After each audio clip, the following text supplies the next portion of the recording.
Next on Worcester News tonight, Paw Sox discussion could be coming to a close in Rhode Island, opening the door for the team to potentially move to Worcester. Plus, the group looking to save the Notre Dame Canadian Church pitching a new idea for the property.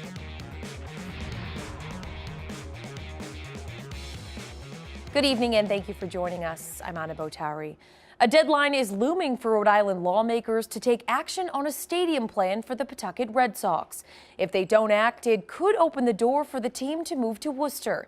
The city is already confident they've put together a strong pitch to the team. Our Chandler Walsh joins us now live with the latest. Chandler? Regional Chamber of Commerce says they're hopeful this could mean a move to Worcester, but cautiously hopeful because they say there can always be surprises in the legislative process. Paw Sox discussions in Rhode Island could be coming to a close, and Worcester is waiting to make a catch. Certainly this has gone on for quite some time, and we'll see. Tuesday night, Rhode Island's House Finance Committee considered a revised bill for a Paw Sox stadium, but no vote was taken. Pawtucket Mayor Donald Grebian says if a bill is not approved by both the Senate and the House at the end of the legislative session, they would be handing the team to Worcester. Worcester is saying the same things we have. They want them, right? They know the value. They're getting $2 million in revenue today in the state of Rhode Island, and we need to make sure that we keep them here and I get the revitalization of Pawtucket. While Rhode Island's process isn't finished, Worcester City Manager Ed Augustus is confident in Worcester's proposal. We're continuing to make our case, and we think we've got a great community to offer them with a lot of great assets. Worcester Regional Chamber of Commerce President Tim Murray says the city has a track record of strong corporate and community support for professional teams. The Railers had a very successful inaugural season. And the top 12 in the league in attendance of nearly 30 teams in the ECHL, strong corporate support. The Worcester Bravehearts, a Futures Collegiate Baseball League, 6th in the country in collegiate attendance. Murray believes the Paw Sox could be just as successful. I have a sense if Worcester is chosen as the crossroads of New England, there'd be a number of companies, even beyond Worcester and Worcester County, that would perhaps be interested in being involved in the Paw Sox at a new ballpark here. Rhode Island lawmakers are hoping to end Paw Sox discussions on Friday. We reached out to the team. They say they won't have a comment until this process concludes. Anna? Thanks, Chandler. The group trying to save the Notre Dame Canadien's Church from demolition say they've come up with a plan for a more cost-effective way to use the building. Save Notre Dame Alliance member Randy Feldman suggested the city turn the land into a botanical garden. It would preserve the church's outer shell and make it the centerpiece.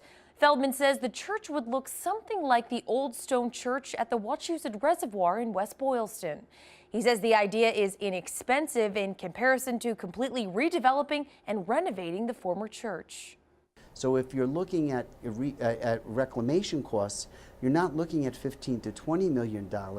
You're looking at maybe somewhere between $500,000 and $2 million. That's what we asked the City Council last night. Will you spend real time on getting the costs of what are the reclamations so you'll know what your budget is?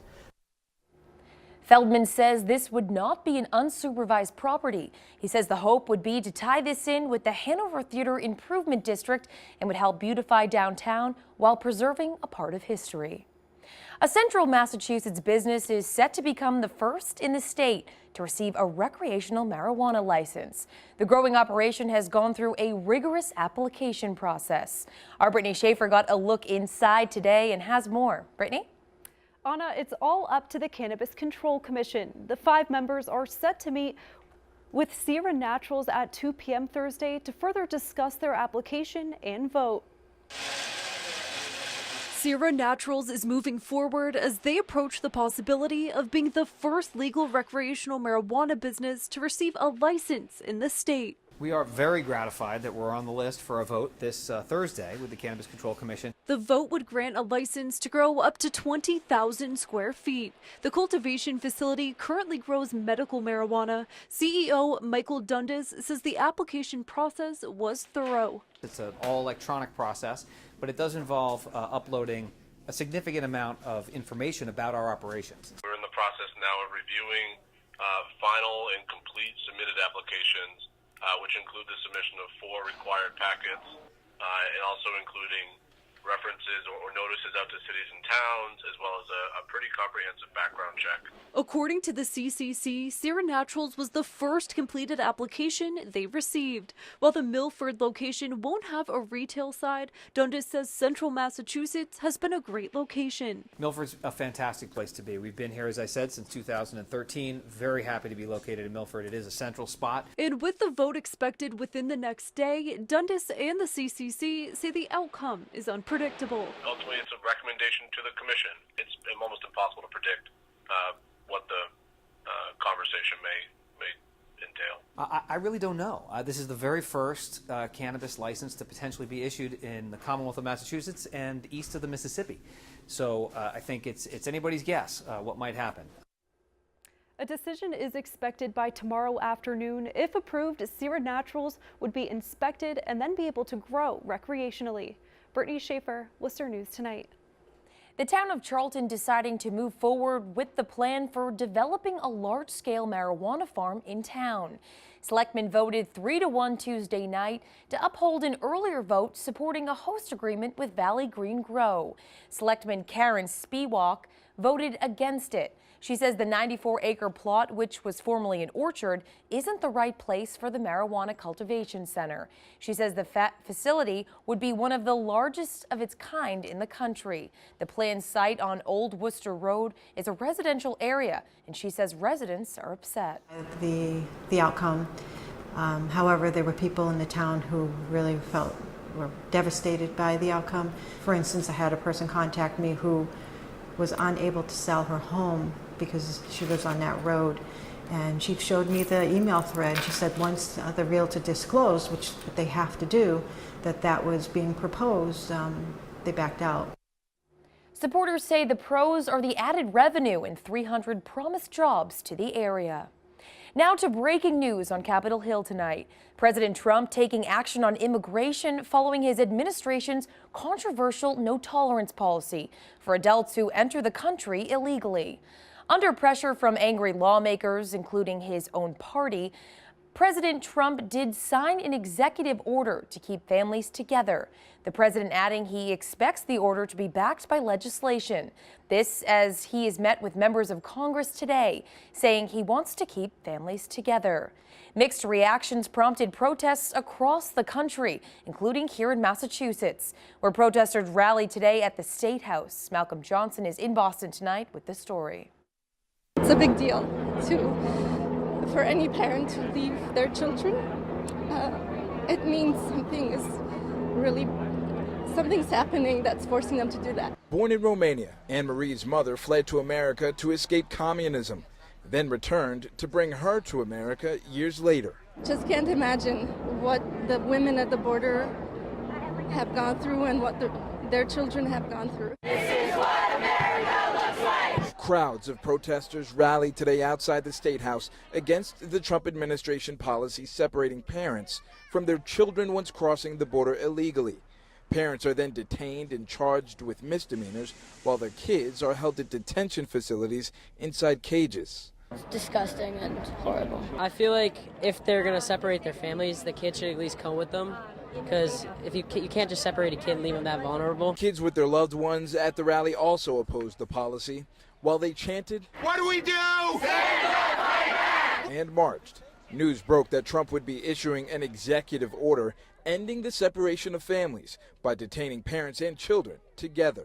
Too little, too late. This administration has already committed reprehensible crimes that are, I think, fundamentally un-American. In addition to national immigration law, protesters that showed up here to the State House today also frustrated with what they're seeing right here in Massachusetts. They say they were ready and prepared to rally for the governor to support laws right here in Massachusetts that would make sure immigration status here is protected. Reporting in Boston, I'm Malcolm Johnson, Worcester News Tonight. Switching gears now, school may be out for this summer, but a WPI fraternity has already welcomed a new member. He's a 5-month-old black lab named Diesel. The brothers are training him in hopes he one day becomes a guide dog. Our Rosalind Flaherty joins us now live with the story. Rosalind? Anna, the fraternity received Diesel about a month ago and say although it can be tough training a new puppy, they love that they can give back to someone in need. 5-month-old Diesel is the newest member of the Phi Kappa Theta fraternity. Sit. Down. Nice. But the black lab is not studying for a degree. He's training to be a guide dog. He's definitely shown the potential to be the good guide dog that we hope he will be. His handlers, WPI seniors Jake Scheide and David Giangrave, say the fraternity wanted to get a dog, but were not sure how. They partnered with the Guide Dog Foundation and received Diesel last month. A win-win situation to give back to another organization, and then we get to have a dog in the house. It's not all fun and games. Scheide and Giangrave spend their days training Diesel and attend puppy classes twice a month. It's a lot of basic like obedience and house manners, so your basic like sit, lay down, all that sort of stuff. But then also like with the added caveat of just having consistency when he walks. They say the pup has a very relaxed personality, which is great for training. The computer science majors already have a demanding academic schedule and are excited to add an important challenge. We've had our ups and downs. We struggle with the puppy stuff, but in terms of learning so far, he's been doing great. He's been learning really quickly. Now, the fraternity will have Diesel for about a year, then he will go on to more training on Long Island to eventually be paired with someone who needs him. Rosalind Flaherty, Worcester News Tonight.